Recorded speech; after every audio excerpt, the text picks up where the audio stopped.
Je suis Eric Wang, 24 ans, et je suis devenu consultant data suite à ma participation au challenge EY de l'année dernière.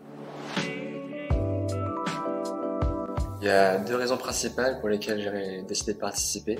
Et la première, c'était de pouvoir mesurer à des gens qui avaient mon niveau d'expérience, car j'avais vu qu'ils étaient limités à 2 ans d'expérience maximum. Et j'étais aussi intéressé par le thème du challenge, c'est-à-dire conservation de la biodiversité et l'environnement, c'est un des thèmes qui m'intéresse.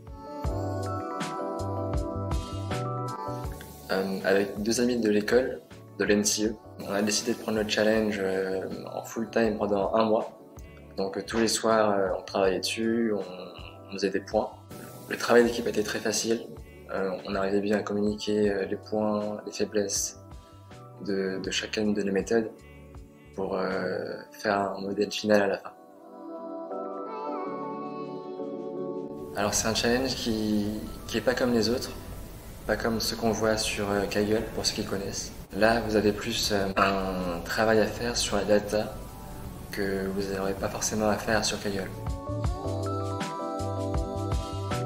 Alors il y a un grand point que j'aimerais aborder, c'est de ne pas lésiner sur la data. Il faut vraiment travailler dessus. C'est ce qui va vous faire le plus améliorer votre score de manière générale, même si c'est pas le plus amusant.